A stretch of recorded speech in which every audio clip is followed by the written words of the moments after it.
Hello everybody and welcome back to the United Stand. We are joined with transfer expert Ben Jacobs. But before we get in to the latest transfer news, I just want to send my condolences to Diogo Jota and his brother Andre Silva. Tragic news about his passing coming out this morning, and everyone at the United Stand is sending their condolences. You will never walk alone. Ben, welcome to the show. Yeah, great to be here, but also feeling pretty numb about the news of Diogo and Andre, a fantastic footballer, so unique, brought such flair to the game, and of course was only married 2 weeks ago, won the Nations League with Portugal, the Premier League with Liverpool as well. He will be sorely, sorely missed. And as you say, my thoughts and prayers and condolences to his family, friends and the Liverpool family. Absolutely, absolutely. I mean, with them condolences put out there, we do move on with the show. And I firstly wanted to ask you about Bryan Mbeumo, Ben. It seemed like last week that it was near enough done. That bid was going in and it looked like we were close to a deal, agreeing that deal with Brentford. As of this week, it looks like things have slowed down a little bit. There's rumours about Brentford now wanting £70 million. What is your latest understanding on this Bryan Mbeumo deal? I don't think anything has changed. It's very normal to place a bid and in legal terms get a rejection, but the practical reality is that the parties are still working on a deal. They're still talking about the add-ons. They're still discussing the payment structure. So even though it sounds a bit paradoxical, you can get a no on paper, but it can still turn out to be very close to a yes.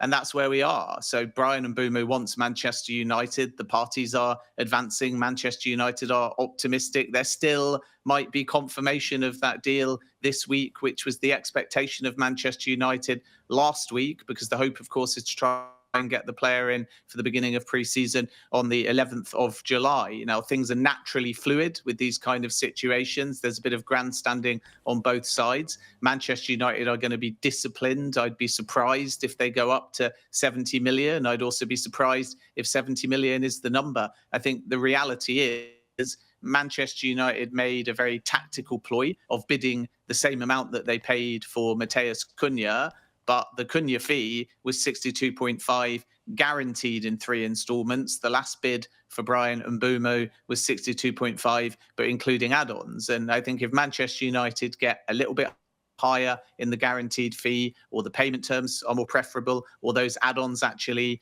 in Brentford's eyes, virtually guarantee them the full 62.5 million, then the deal will likely get done. And when you have the sort of business end of a transfer and advanced talks, you shouldn't necessarily read too much into or panic that much by a rejection, because this was not a rejection in a dismissed out of hand kind of way. This was a, we're not there yet to actually proceed with the medical, but they could very well be soon. And I think Manchester United remain in exactly the same position.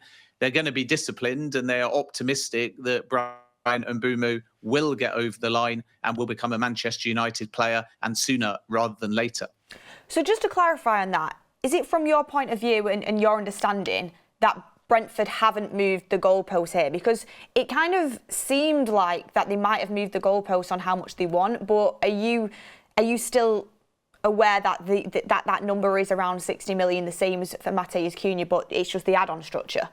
Yeah, I mean, it might be more than the Cunha fee. It could be 65, but that's the point with the add-on structure and also the payment terms, that the lower the overall package, the more preferable the add-ons and the payment terms will need to be for Brentford. So there's never a fixed, rigid number in the absence of a release clause. It all depends on all of the trimmings around the deal. And it's no good to Brentford if they got 70 million and it was 30 million upfront, 40 million in add-ons, and those add-ons were not deemed by Brentford to be achievable. It might be a very strong deal if it was 62.5 million, but it was 3 installments, there were no add-ons, and it was one kind of fixed payment exactly the same as Cunha. And this is why usually with a deal, the structure is more important than the number, even though there'll be a lot of headline making around 70 million or Brentford moving the goalposts. You can look at it both ways. Either Brentford haven't moved the goalposts because it was allegedly 70 million from day one, or it's 70 million now because that's grandstanding and a way of trying to force Manchester United to go higher. But actually they'll still settle for that 62.5 million as long as it is 62.5 million, not 55 million, and then Brentford having to gamble on the fact that they're going to get the rest. And my understanding is it is more the latter than the former. In other words, 70 million is the grandstanding number to create a bit of competitive tension, and ultimately that is how negotiations work. The same can be said of Phil Giles speaking publicly and saying that he might just stay at Brentford. This is all a means of trying to drive up the price and get the deal over the line. But the reality is that 62.5 million has always, to my understanding, been a number there or thereabouts that Brentford are likely to accept. But it is 62.5 million, not 55 million and gambling on add-ons. And also, if it isn't to be 62.5 million in terms of a fixed fee that perhaps Brentford want, then Manchester United might have to consider going higher with the overall package if they want to go lower with the guaranteed part. And that is why it's complicated and not as black and white as just why haven't they accepted it? We've bid the same as Cunha. Brentford will not necessarily be saying that they want all of the money right away. They want all of the money up front. And this is the complicated thing to get your head around. Brentford will be saying, whatever the final total is, they want the add-ons to be easier. So my understanding was that 55 million with gettable add-ons taking it over 60 would be something that Brentford would consider. That was basically the second bid, but they're not quite there yet. And that's why when you look at the sort of pessimism around the rejection of the second bid, there's some sort of caution and some calmness needed, because that overall package was really not far off what Brentford are looking for. And now my understanding is they're finessing it. Like I said before, they're discussing the add-ons, they're discussing the payment structure, and I still expect this deal to get done. Well, let's hope it gets done sooner rather than later. Thank you very much for your clarification on that, Ben. Next, I wanted to ask you about the striker situation. I mean, I'll start off with the news surrounding Ollie Watkins that has come out recently. Ollie Watkins is now being reported to be a serious target for Manchester United. Do you think that's a deal that Manchester United might possibly continue to explore? Well, the focus is on Mbeumo for now, and then they'll start shortlisting their strikers. It's true there's appreciation for Ollie Watkins. If Arsenal don't get Šeško or Gyokeres, then Watkins could creep back onto their radar as well. And we still may get a scenario where Villa are prepared to sell. We'll kind of have to wait and see now we're into the new financial year and they've sold their women's team, how conscious Villa are of outgoings. But Watkins and Manchester United might be one to watch. He falls into the same category as some of the other names like Hugo Ekitike, Alexander Mitrovic. Manchester United are just exploring. They were offered in the last few weeks Jhon Duran as well on a loan with full wage coverage, and they didn't want to go in that direction. We can maybe speak about that case separately in just a moment because it's quite interesting. But Watkins is a player that Manchester United like. Gyokeres remains somebody on their radar as well if he doesn't go to Arsenal. But we're in an internal conversation type stage. And also when you hear about these inquiries, clubs are making hundreds of them. So all they're really doing is finding out the terms of the deal, the wage, the agent fees. And that's what Manchester United are doing right now. But they're not moving. They're not bidding yet. It's not going to be a today, tomorrow type signing. All the work is done on Mbeumo. Then they're going to have to clarify outgoings and in particular the future as well of Rasmus Højlund. And then from there, perhaps by mid-July or the latter part of the month, we'll start to see a push towards adding this new number 9. Well, I was just about to ask that as well, because it was reported from Laurie Whitwell that it looks like Rasmus Højlund is more likely to go than stay at Manchester United as of now. Do you have any updates around his future? Yeah, I think Manchester United want to bring in a number 9. They're hoping they can bring in some funding for that through other outgoings. But with Rasmus Højlund, they won't want to leave him at the club, bringing in another number 9, especially because there's still faith that Joshua Zirkzee can be a really good fit in this Ruben Amorim system. So there's a sort of oddity here where the money needed to fund the number 9 actually comes from your Rashford, Sanchos, Antony's, Garnachos, and yet a solution needs to be found for Rasmus Højlund. And I still think it unlikely that Manchester United will go for a permanent exit right away with interest from Italy, because then they make a book loss. It's possible that there's a loan with an option. I think it less likely there's a loan with an obligation, because again, the overall package won't reflect well on Manchester United's books. The advantage of an option is that sometimes you set that option extremely high, whereas an obligation tends to be a little bit lower because the club that actually have the player know it's going to be triggered. So the advantage of an option is you can say, okay, we'll get a loan fee, we'll get wage coverage, we'll have him playing. If he shines, then maybe he meets that option because his value raises. Then it becomes a deal that suits all parties. But the option might be high to the point where right now it may seem unlikely if he goes that option is taken. So effectively you're having your cake and eating it. You're saying do a loan, get the wage coverage, bring in the fee, set a sky high option to make it worthwhile on the books for Manchester United. And then if he does really well, maybe it's triggered. If he doesn't, you find a solution and his value is actually raised. And that might be the Manchester United thinking. Italy is maybe the most likely destination at the moment for Højlund. Like many players, he's got interest from Turkey and Saudi Arabia, but I'm not aware that he wants to go to either of those places at this stage. And that's the other factor in all of this, that Manchester United have this clear idea now that Højlund is more likely to depart than stay in some capacity, and they're looking at a number 9 after the case of Mbeumo. But from Højlund's point of view, for the last kind of 3 to 6 months, he's been looking to win everybody over and fight for his place at Manchester United. So the player will obviously have to be comfortable with an exit as well, and there's still some steps needed, therefore, before his future is resolved. But the direction of travel does look to be new number 9 coming in and Manchester United finding a solution for Højlund. In regards to them top targets, I mean, we spoke about Watkins and you've spoke about other names that have been brought up there, Mitrovic, Gyokeres. I want to specifically ask you about Gyokeres because there was some reports, I think they were actually French reports, saying that Arsenal were deep into a deal with Viktor Gyokeres and that it was looking like they were leaning toward Gyokeres rather than Sesko. I mean, what is your understanding? Are they still in the same place where they're trying to advance both deals? Have they decided to focus more on Gyokeres?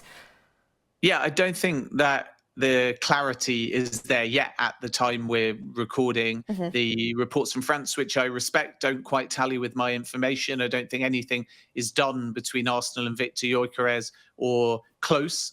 The thing about Andrea Berta is he's leveraging both deals against each other because he needs to drive down the prices on both. And if he can't, they might even move on to another target. But in essence, Arsenal want either Sesko or Gyokeres for 70 million euros, give or take. And Sesko has this variable release clause of around 80 million euros, and there's been no breakthrough with Leipzig. So it's no surprise that Arsenal are now also talking to Sporting. But with Sporting, you have this pact of around 70 million euros. And at the moment, Sporting are not prepared to honour that, which has led to Gyokeres stating very clearly that he won't return to pre-season training and he won't ever play another game for Sporting. So that's quite a tense situation at the moment. And I think Arsenal are hoping that the price for Gyokeres goes back to the pact. Then they may proceed. But if the price for Gyokeres goes back to the pact, they may take that to Leipzig and say, if you don't lower the price for Sesko, we're going to do Gyokeres at our 70 million. And this is how Berta works. Whereas with Edu, he tended to pick a clear target earlier and meticulously work on that name with more tunnel vision. Berta's quite prepared to say, we don't mind either, so we're going to pit them both against each other to get the best possible price. And that's why there's no clarity yet on what direction of travel Arsenal are going to move in. But I repeat what I've said before, because I think it was twisted a little bit in the media. Viktor Gyokeres would welcome a bid from Arsenal, but as I broke, he's not rejected Manchester United. He's just aware that Arsenal are in a position to move now. They've got the finances. They've got Champions League football. Gyokeres likes the idea of living in London. He's a fan of Mikel Arteta, but he knows Ruben Amorim well. And if this Arsenal search for a striker drags on, or if they do go down the route of Šeško, then Viktor Gyokeres' bigger picture desire is Premier League football. So I would still keep an eye on Manchester United, but it looks like if Arsenal want Gyokeres, they're going to be in a position to move a bit faster than Manchester United. If they don't go in that direction, it becomes open again. And then we mustn't forget the fact, as I reported 2 weeks ago, Viktor Gyokeres will be open to Manchester United if this develops, even without Champions League football. What would be nice, Ben, is if right on the week that we managed to sell Garnacho or Rashford, Arsenal say we're going for Šeško, we say, Gyokeres, welcome to Manchester United, come down and play for us. If only it'd line up like that. I mean, speaking of outgoings, anything on, actually, I'll start with the one that looks maybe most likely at this moment in time, which is Sancho and Juventus. Rumours really heating up that Sancho and Juventus are getting closer to agreeing personal terms, and that might be a deal that Manchester United can strike first in terms of their outgoings. What's your understanding of that deal at this moment in time? Yeah, I think Juventus are certainly the ones to watch. So 2 clubs in Italy, Napoli and Juventus, inquired. Napoli have backed off a little bit for now. Juventus are very much in active talks. And you're right in what you say. There's some optimism that they can agree terms with Sancho. It'll be interesting to see what those terms are and if they're less than the money offered by Chelsea, because Sancho would have welcomed a stay at Stamford Bridge. But that's the key to this deal, really. Can Sancho strike a personal agreement with any club? Because then the club-to-club negotiation for a permanent exit anyway, very simple and easy, because as with Rashford and that 40 million number, Manchester United are broadly pointing towards the obligation that Chelsea had of up to £25 million, which is about 30 million euros. And that part's doable for Juventus, but it's all about Sancho and the wage. And then we have to understand the structure, because Juventus may prefer to do a loan with an obligation, which is as good as a permanent exit, but it just allows them to defer some of the outlay and therefore put their money now in this financial year on the Sancho wage and wait to pay the obligation a little bit further down the line. And Manchester United may be open to doing that if it's a permanent exit, but of course their preference is just to get a transfer fee straight away and then be able to spend that in the market. But Juventus and Sancho are developing at the time we're recording, which is on a Thursday morning for me here in America. There's a meeting taking place between the Sancho camp and Juventus, and they are what can be termed as in advanced talks around the financials, which doesn't mean the deal is advanced yet, but what it means is that the personal terms are really being talked about in quite some detail, and that's leading Juventus to think there might be something here. Napoli at the moment are looking at other options. They think Sancho, in terms of his terms, are still too expensive, but let's wait and see whether once they get wind of Juventus maybe striking a deal, do they come back to the table and say, we'll offer you whatever Juventus are offering you? That's one to watch, Italy and Sancho. Regarding Turkey, as I broke a couple of days ago, there hasn't been this Fenerbahce bid. So although there was an inquiry, and although Fenerbahce like the idea in theory of Sancho, they haven't really moved. And this idea that astronomical money has been offered to Sancho from Turkey, or a bid has been placed already, all incorrect to my understanding. There was never a bid, there was never anything advanced, but there was an inquiry, and Fenerbahce liked the idea of Sancho, but I think once they learned the terms, they walked away relatively quickly. And then there's still Saudi interest in Sancho, but my understanding, as I've reported pretty consistently, is that he doesn't want to go there at this stage in his career. So I think Italy and Sancho, and possibly Juventus and Sancho at the moment, are looking the most likely destinations. Well, let's hope that we can get that deal done soon, because I think Manchester United would welcome Sancho's exit, and I think Manchester United fans would as well, and I think he would. It's best for his career, and I actually think Italian football would really suit him and his attributes, and hopefully he goes there and is a success. I mean, we just touched on Fenerbahce there in regards to Sancho, and it actually reminded me that you said you had some interesting news on Manchester United rejecting the opportunity to sign Jhon Duran on loan. Could you tell us a bit more about that, Ben? Yeah, so there's all change at Al Nassr at the moment. They are looking for a new manager with Jorge Jesus in advanced talks. Cristiano Ronaldo has extended. And as part of that extension, he's got equity in the club. So we've kind of heard for the last maybe year and a half, Ronaldo asking for this, Ronaldo pushing for that, but he was only a player. So this idea that he's running the show at Al Nassr was always downplayed by sources. But now Ronaldo's actually got skin in the game. So he is entitled to have a say. And it may well be that Hierro, the sporting director, doesn't last much longer either. So Cristiano Ronaldo is driving Al Nassr's business. And some of that is to bring in top players to Al Nassr. Another attacker, Mohamed Kudus, is a target. We know Spurs are working on that deal. A left winger, Luis Diaz, but Liverpool say not for sale. Gabriel Martinelli is another option as well. And all of that has led Al Nassr to say, okay, if Jhon Duran wants to go, we've got the budget and we've got the desire to find a replacement and add other players. And as a consequence, Duran looks like he's on his way to Fenerbahce, which will be a loan with wage coverage. And once Al Nassr realised we're going to be able to find replacements, we're going to be able to have a big window, and before the Fenerbahce deal advanced, they started offering Duran around. And Manchester United were one of the clubs offered the opportunity to sign Jhon Duran on a loan only, with no option or obligation, and full wage coverage. And that's not just big wage, that's Saudi wage. And Manchester United said no, even though a lot of fans might have been excited about the arrival of Jhon Duran and seen that as opportunism. And the reason why they turned it down is, first of all, because they felt that if it went beyond a season-long loan, they wouldn't want to put that level of finances down to continue. And of course, once you start on a loan with a Saudi wage, if you like the player and you're Manchester United, he's going to be asking for the same wage. And Manchester United didn't want to go down the route of that financial outlay on the player side.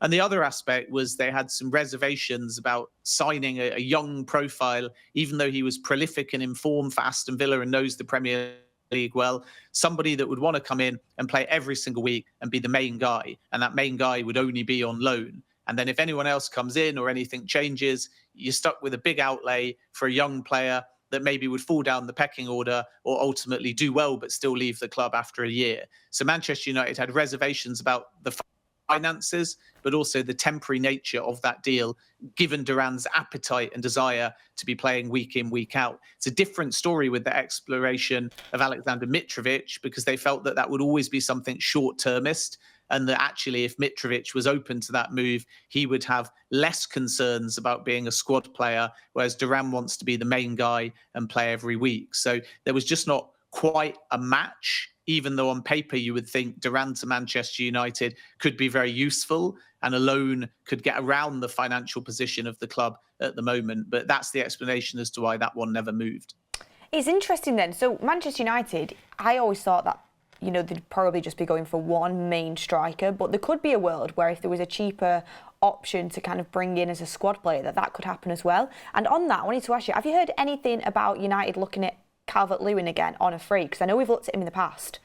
Yeah, Calvert-Lewin's issue for Newcastle, for Manchester United, like you say, they looked at him at the past for Chelsea, who also explored the deal 12 months ago, is wage. And nothing has changed there. And even though the player's looking for a new club, the wage demands are very high. And that's why I don't expect Manchester United to move in that direction. He's definitely a market opportunity. But the only way I think it will develop with a club like Manchester United and Newcastle as well is if the wage demands drop significantly. And as far as I'm aware, he's even more adamant that the wage he wants is going to be quite rigid, because as soon as you enter into free agency, although you could argue you've got less leverage because you haven't got a job at the moment, many free agents think they've got more leverage because there's no transfer fee. And that's why I'd be surprised if anything develops between Manchester United and Calvert-Lewin. At this stage, anyway, I'm not discounting it if you get to the last sort of weeks of the window. You know, United love a panic buy, Ben.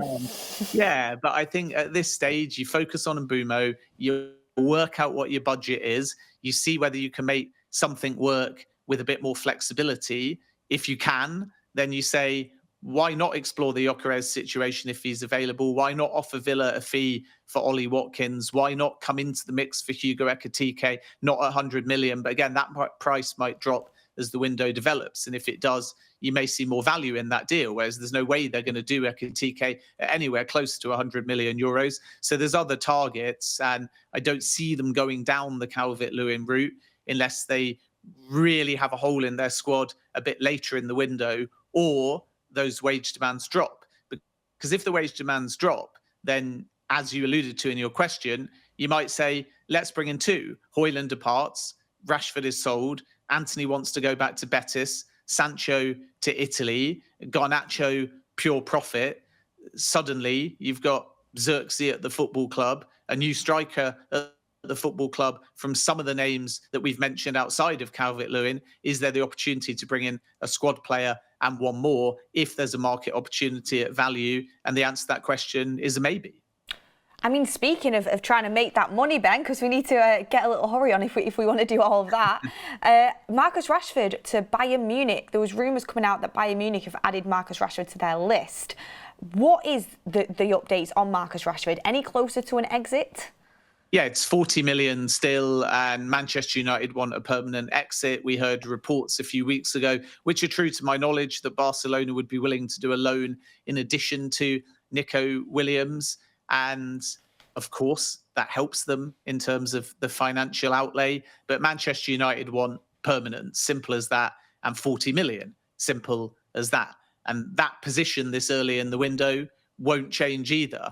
So it becomes on Rashford now to go out there and find a club, because we've heard from the Rashford camp, speaking to sources, that June was the month of exploration and he was always going to take his time. So it's no surprise heading into early July that Rashford doesn't have another football club, because it was always my expectation that June was a month of deliberation.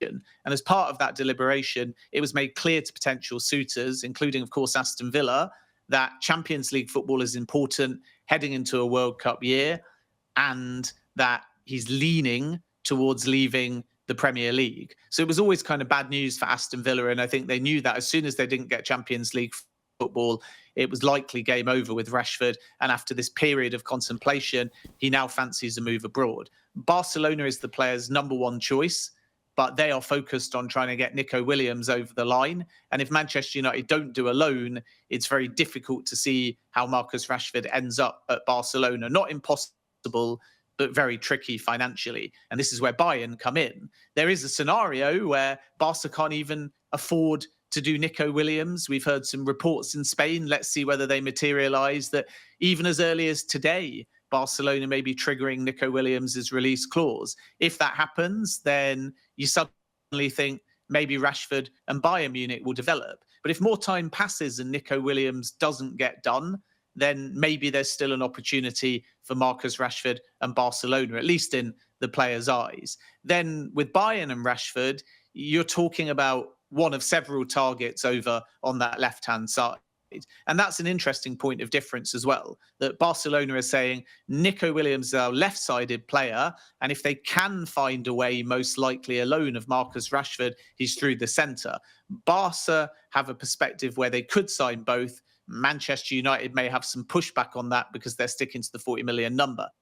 With Bayern Munich, they're looking for a left-sided player, and that is where they see Marcus Rashford. But there's several other targets, including Nico Williams, Luiz Diaz. They made an approach only 2 days ago, and it was turned down, not a bid, but an inquiry, and Liverpool said not for sale. So Rashford and Bayern might grow, because actually Bayern's other targets that they've looked at and explored in a bit more detail to Rashford are not coming off at the moment. And from what I'm told, Rashford would welcome a bid from Bayern if anything develops there. PSG, I'm not expecting to return to the table, even though we've heard kind of 18 months worth of links. Villa, like I say, don't feel it's feasible or that Rashford will join without Champions League football. And Saudi really like Rashford as well. Al Ahly and Al Qadsiya in particular, two clubs that, again, in the last 10 days or so have made inquiries on the Rashford side to understand if something else doesn't come off, or if we offer the right amount of money, would you actually leave Manchester United for Saudi Arabia? And the Rashford answer remains no. And again, it comes down to World Cup, which is interesting because Ivan Toney just got a recent call up from Al Ahly and he's still part of Thomas Tuchel's plans. But I think Rashford feels he has to be in a Big Five league and he has to be playing Champions League football because that's his best possible chance of playing in the 2026 World Cup. Does feel like that is something that's been put out there to a few by Thomas Tuchel, because I think it was the same message to Liam Delap as well. You know, them players that are kind of just on the brink of maybe getting in to that England squad. So it'll be interesting to see what happens with Rashford. It could be a domino effect, like you say. I mean, there could be a situation where Barcelona, you know, end up with Nico Williams, don't have the money to get Rashford, and Bayern Munich go for a different player, perhaps Leao, and Rashford doesn't go there. And you'd start thinking, where does he go? But we'll see how it develops. It might be a late one in the window. And next, we need to ask you about Alejandro Garnacho, because I've not really heard much noise around Garnacho, but he is the player that United really need to sell for the money, and I thought we'd have the most interest in, to be honest. Yeah, I think you're right. On paper, it's the one that really unlocks Manchester United's finances. But by the same token, we're into the new financial year now. So the good news of that is that even if you're doing the maths and saying they need that, you can kind of gamble a little bit more on an incoming first and an outgoing later, because you've got the whole year to work with. So it's still worth stressing that these outgoings are important for PSR, or whatever form of it exists come the end of the 25-26 financial year.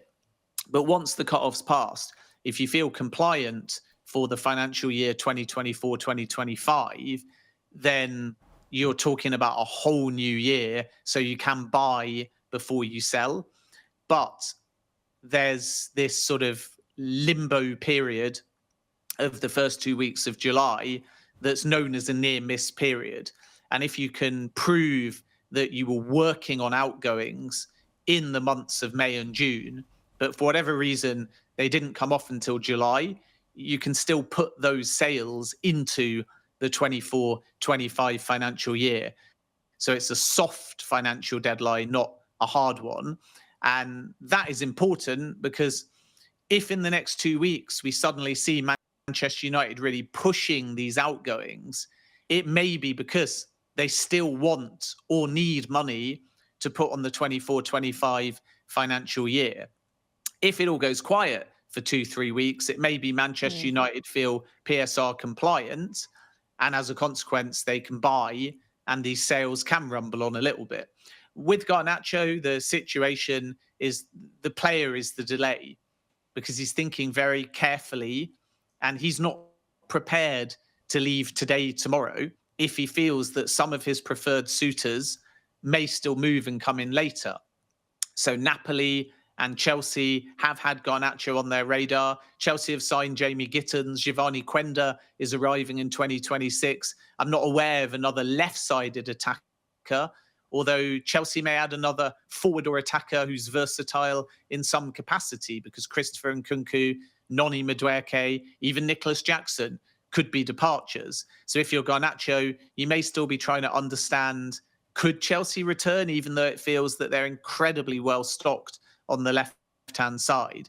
And I think with that, Garnacho would be less inclined to wait specifically for Chelsea, because he does want to be a left winger, whereas under Amorim, he's been played more centrally. Chelsea could come to Garnacho and say, we'll take you as a more central player with the opportunity to go on that left-hand side.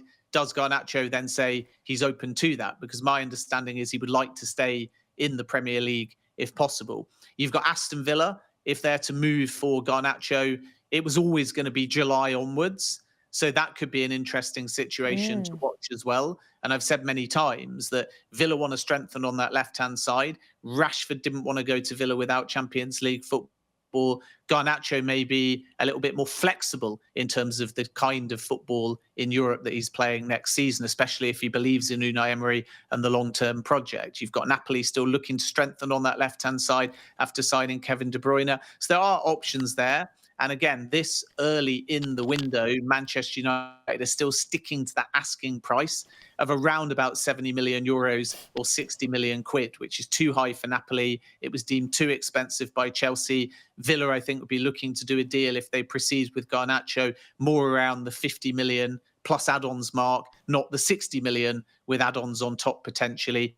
And this is why I think the whole Garnacho situation is taking a little bit of time to resolve itself, because actually these interesting clubs feel if they just leave it into mid-July when players return to pre-season, there'll be more urgency by Manchester United to sell, which might result in the price dropping. And that's sort of the irony of the window, right? That when I say, if you just wait for Ekitike or Gyokeres a few weeks, there'll be a bit more panic and the price will drop.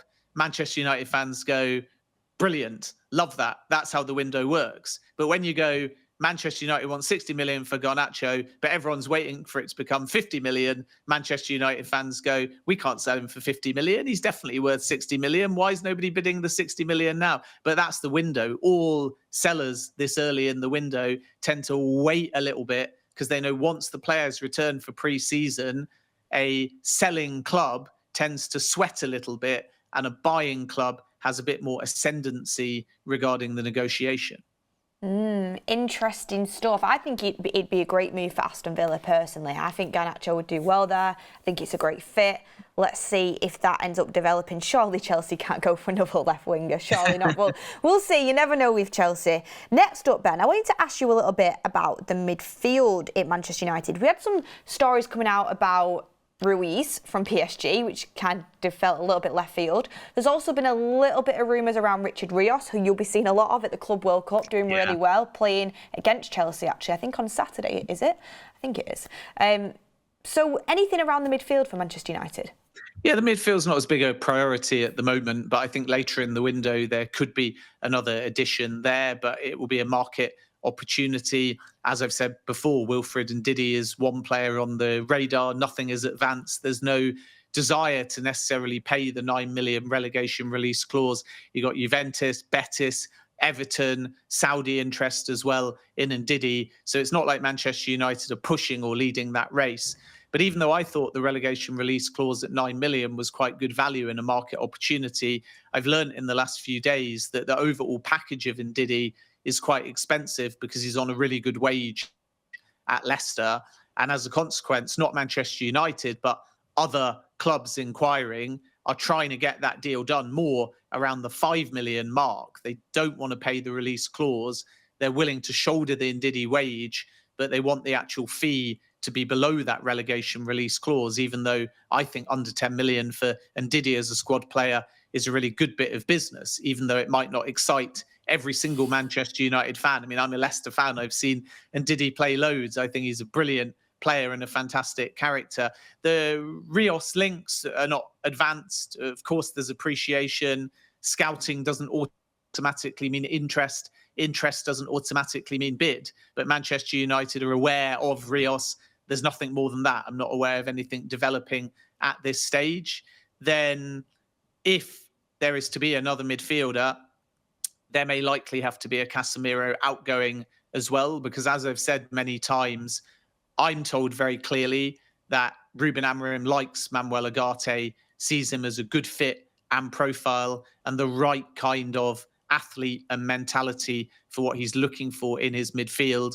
We've heard some reports that manager and player don't get on because maybe Amorim doesn't think Ugarte is a tactical fit. My understanding is the complete other extreme, that Ruben Amorim really likes Manuel Ugarte, and a lot of people at the football club think that he's going to have an incredible season. Now he's been able to bed in, and still it's the same situation with Kobbie Mainoo. Player wants to stay at Manchester United. Manchester United want to keep Kobbie Mainoo. So barring a crazy offer that turns the head of United and the player, I expect Kobbie Mainoo to stay, and the parties are still engaged over that potential new deal as well. And if you add Casemiro to the mix, that's why at the moment midfield is not a priority. And you're talking deeper midfielders too. Even Bruno Fernandes may have to play a little bit deeper if Cunha and Mbeumo both arrive too. And this is why I think Manchester United will take their time. They could add a defensive midfielder or a six, but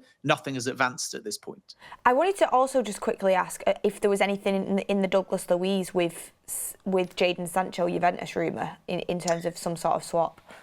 Yeah, there's no doubt that Juventus want to find a solution for Douglas Luiz. The players come up in conversations. I'm not aware yet whether Manchester United are biting. Luiz would like to come back to the Premier League. He's got a relatively high wage as well. And the challenge, even though people think it's very neat, is once again that Juventus are shouldering if they proceed the wage of Sancho. But if you look at the valuations, Manchester United would be out of pocket if they brought in Luiz who's been valued as high as 50 million euros, and then they sold Jadon Sancho for give or take half of that. So the Manchester United priority for Sancho, for Antony, even though they may bend a little bit on that because they know the player wants to go to Betis, for Rashford, for Garnacho, the priority is to bring in money so they can spend freely in the market, and if still needed, balance the books as far as PSR are concerned, again, because remember, there's that near miss period. So if they went down that line, even though it wouldn't be like a swap deal, they would be separate deals, they would end up spending more than they bring in. Now, the advantage if you do these separate deals is that you can declare the money for Sancho now, and then you can amortize, should they go down the route of Luiz, that kind of fee. So book-wise, it would be doable as two separate deals, but I'm still told that the full and main focus is around bringing in money. So let's wait and see if anything develops there, because there was definitely a conversation, but I think it was Juventus initiated. I think when Sancho was discussed, it was Juventus saying to Manchester United, there's a market opportunity here for Luiz. I don't think it was the other way around, that Manchester United initiated that conversation. So let's wait and see if anything develops, but I'm not aware of anything advanced at the time we're live anyway between Luiz and Manchester United, even though the name has come up in these exploratory Sancho conversations. Thank you very much for clarification on that, Ben. Next up, I want to talk about the goalkeepers situation. We had this conversation last time you were on the show, and you said that if Onana is back in pre-season when it begins, which I think is, what dates pre-season begin again? 7th of July. 7th of July. If he's back in on that date, then you would expect him to continue at Manchester United, and that might put us going for a first-choice goalkeeper on the back burner. So could you give us a breakdown at this moment in time where we're at on the keepers? Onana staying, Bayern, one that was looking like he might move on, but we've not really heard much movement on that. Where are Manchester United looking to be at with the goalkeeper situation? Yeah, I think my expectation was not that it's the end of the Onana chapter if he's suddenly there on the 7th of July, more that if the player hasn't been told by the 7th of July that he's available on the market, then he will return, presuming he's the number one and ignoring the noise, because Onana doesn't want to leave. So despite this clamour around new goalkeepers, the first thing Manchester United need to do is clarify Andre Onana's situation. And I think the player does want that clarification. So you could argue if they have no intent of going for a number one, Onana can return. He'll presume he's the number one. Why do Manchester United need to tell him he's the number one? They're not going around telling Bruno Fernandes, you're our captain. They're not going around telling Mateus Cunha, you're integral to the team. It's just a presumed assumption. But I think when you have this amount of media noise, players do seek that clarification. And it would be telling, in my opinion, if Onana returns and doesn't have that face-to-face clarification of, don't worry about the media speculation, you're a number one goalkeeper. And I think that is what the player wants to hear. At the moment, nothing has been communicated to Onana. He's not been told he's going. He's not been told he's on the market. He's not been told they're looking for another number one. So his presumed position is he's the number one at Manchester United. But he would certainly like, when he gets back on that 7th of July, to be told directly, don't worry, we're not signing another goalkeeper. Then if anything develops with Onana and he is to leave, Manchester United will look to see if they can find a number one. And again, I repeat what I've said before, that Emi Martinez is the one pushing for a move to Manchester United. He's made it very clear, as I reported, that if Manchester United sign a number one, he would like to join. And that is Martinez almost pitching to Manchester United. Manchester United have to decide whether or not they see an opportunity. And now Villa feel PSR compliant because they sold their women's team to their parent company. Villa are going to be pointing once again to the fact Martinez is well contracted and they want in excess of 30 million, potentially as high as 40 million. And that might be difficult for Manchester United. So although that situation could remain one to watch, Villa selling their women's team to their parent company puts them in a much stronger position now. And we wait and see whether Manchester United bite on Emi Martinez. but it is very much Martinez pitching to Manchester United rather than Manchester United pitching to Martinez at this stage anyway. Of course, they're aware of the opportunity. Then, as I reported probably a month ago, Marcin Bolka was a name that Manchester United really liked, but there's still this blind trust aspect that stops Manchester United doing any business with Nice going all the way to September. And there was some suggestion that the Nice goalkeeper might be a player that Manchester United did in January or next summer, but now he's gone to Neom FC, and seemingly that takes him off the table. And therefore, they'll have to look at other options. Jordi Petrovic was a player that Manchester United liked, but they felt that it would be competition to Andre Onana. And Petrovic wants to be a number one. And now you've got Sunderland, Bournemouth, and Aston Villa all exploring a deal for the Chelsea goalkeeper, who's available as part of a verbal pact for about 30 million euros. Ilham Melia, James Trafford, other names that have been discussed. Melia would only be a number two. I think he wants to be number one in likelihood. Trafford wants to come in as a number one. It's Newcastle really pushing for that deal. So right now, I think Manchester United are calm about the goalkeeper situation. If Onana stays, it's always going to be billed as that was our plan. And then you turn your attention to finding a younger number two goalkeeper. Jhon Garcia now off the table because he's joined Barcelona as a number one as well. And I think this is a sort of new pattern in football that I'm noticing, because 5-7 years ago, you'd be saying 28, 29 is young for a goalkeeper, and your 18 to 22-year-old goalkeeper would rarely be starting in a Big Five league. But as we're getting this increasingly athletic new breed of goalkeepers that are hyper-focused on everything about football, they all want to play immediately. They all either want to be a starting goalkeeper at a big club, go immediately out on loan and play every week, or they feel that they're ready. And that's a kind of new phenomenon, I think, where younger goalkeepers are becoming readier earlier. So suddenly your Garcias, your Petrovic's, your Melias, who's obviously been playing virtually every week for Leeds United bar the back end of the season, they're saying, no, we're not going to wait 3 to 5 years. You either send us out on loan or you give us instant game time. And Manchester United can't offer that. So it's becoming harder and harder to find that younger profile of goalkeeper that's prepared to be patient. And this is why I think Manchester United, if they are to add a goalkeeper, may need a little bit longer in the window in order to facilitate that kind of move. And remember, if they only add a number two, that was the plan in January. That was the plan last summer, to replace Bayern with a young number two. And this is why I think a box office goalkeeper at Manchester United, although craved by many fans, is by no means guaranteed. Thank you for that update, Ben. Just to round off the show, I wanted to ask you if you think there's any other market opportunities or any other stories that we should keep an eye on. I know a few weeks ago, I don't even remember when it was now, it's all such a blur, you brought up that Estepinian story, which I thought was really interesting. Is there anything else to kind of watch out for United fans? Yeah, Estepinian is one. It remains to be seen whether Brighton sell, but the interest there is genuine. And I think Ruben Amorim is definitely looking for another versatile fullback if possible. And we discussed this on the last show.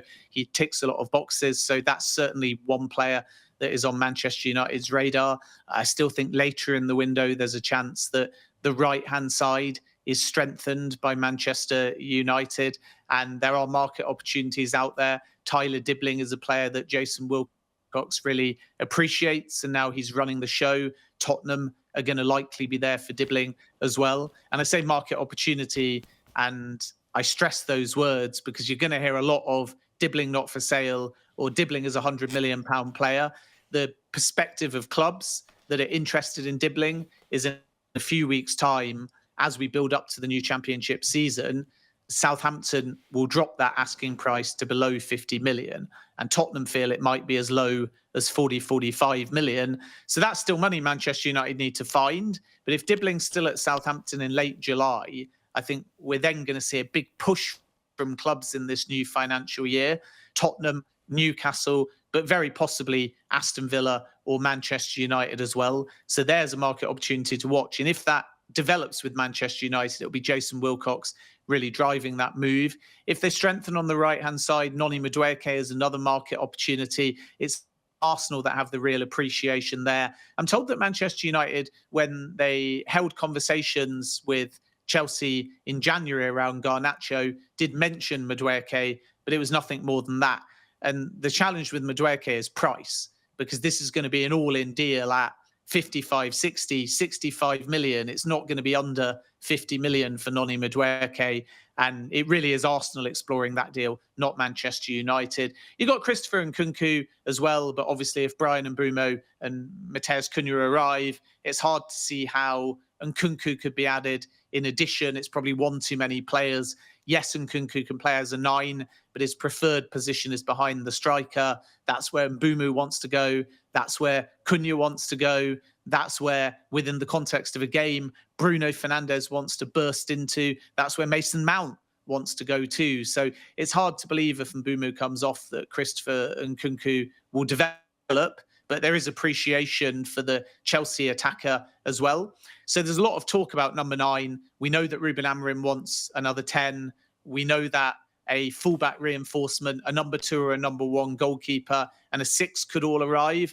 But don't discount another reinforcement on the right-hand side as well. Maybe it happens this window, maybe it doesn't. But in an ideal world, I'm told Ruben Amorim would quite like another right-sided attacker or winger as well. Interesting stuff. And then quickly, sorry, I forgot to ask you this before, and it's just popped into my mind when you're speaking about right-sided attackers. Antony, any closer to an exit, and what's the situation with Betis? Yeah, Betis really want Antony. They're prepared to do another loan. They're even prepared to do a loan with an option, but obligation is difficult for them unless Manchester United lower the asking price. Antony would love to go back to Betis. He thinks it's a possibility. And coming back to what I said before, a lot of these exits are intertwined. So if Manchester United can get the pure profit fee for Garnacho, 40 million for Rashford, 25 million for Sancho and his wage off the books, if, and it is an if, they decide Casemiro's going to depart and that wage comes off the books, then the domino effect is maybe Antony gets his loan to Betis. But if they're struggling with Rashford, Garnacho and so on, then to do a quick and early loan deal to Betis for Antony is a little bit more problematic. And this is why a lot of possible Manchester United exits are maybe waiting a little bit, thinking if they just bring in money for another player, maybe they'll be a little bit more flexible on the terms that I'm allowed to exit for. And that's very much Antony's perspective. Because of how well he did at Betis, there is, of course, other interest. But right now, Antony just really enjoyed everything about Betis, not just the football, but the city, the lifestyle, his teammates. It's the right move for Antony and his family. And this is why he's holding out and hoping that Betis and Manchester United find a solution. But if he is to go to Betis, yeah, there might be some kind of option, possibly obligation. But the structure Betis want, first and foremost, is a loan, whether a straight loan or a loan with the possibility of some kind of permanence. And Manchester United are the ones delaying that deal because ultimately they think that there are other clubs that may come in with a better offer for Antony, and they're waiting for those other outgoings to maybe develop, because at that point they may be a bit more sympathetic towards Antony's situation. Thank you very much, Ben. We'll have to see what happens on that one. All looks like Manchester United is going to have a lot to do towards the later stages of the window. I mean, thank you so much for taking time out of your busy schedule to come and do this with us. How is it over there? Yeah, it's been fascinating, and the tournament's just really hotting up now. I am currently in Philadelphia. I was in Orlando last week watching Man City get knocked out to Al Hilal. Great story from the perspective of the Saudi club. They now play Fluminense. I'm heading to Chelsea Palmeiras. That's Esteval Willian against the club that are about to sign him. Then I go to New York for Real Madrid against Dortmund. A little bit gutted from a selfish media point of view that Jobe Bellingham got booked. So it's not now Jude versus Jobe, but it's obviously Jude Bellingham against his former club. And then I stay in New York for the end of the tournament for the 2 semi-finals and the final, when I think attendances will really pick up. I think you're going to get more supporters of the likes of either PSG, Real Madrid, Chelsea coming out for the business end of the tournament. And I expect a big finish. I mean, it's hard once you get to this stage of the tournament not to be quite excited if you're a fan or a team within it, not just because you can win that trophy and get that gold badge on your shirt for 4 years, but financially the money really starts to skyrocket now. So there's right fair criticism about climate, about delays, about working day, hot kickoffs in the middle of the day, and some empty stadiums. But if you think about semi-finals, final, if you win your semi-final, you get a guaranteed 25 million. If you win the final, you get another 32 million. So in the space of 7 days, if you're Chelsea, for example, and you win the thing, you've basically paid for either João Pedro and Liam Delap, or for Jamie Gittins and Liam Delap in 7 days. And that is going to give Chelsea, and to an extent Man City, even though they've gone out early, they've still got decent money, a real financial advantage. And that's why I think both of these clubs are going to be quite active in the month of July. Well, Ben, I'll be excited to see what the end result is. I really will be. When you're watching Chelsea versus Palmeiras, make sure you tell Richard Rios to push for that United move. But look, I will do. I'm sure he'll listen to me. I carry so much weight. I think he should do. Everyone should be listening to you, Ben. Look, thank you everyone for watching. Please hit a like on the video if you've not already. Just to kind of come back to what we said at the start of the show, again, want to send my condolences out to Diogo Jota and Andre Silva's families, an immeasurable loss, and our thoughts are with their families, friends, and everyone who loved them. Rest in peace to those two players that are part of this footballing community, and it's such a sad loss. So sending them condolences out once again. But look, Ben, thank you again for joining us. Thank you for being part of the show. And thank you to everyone for getting through this show with us at home. And thank you for watching and being involved. We will see you on the next one.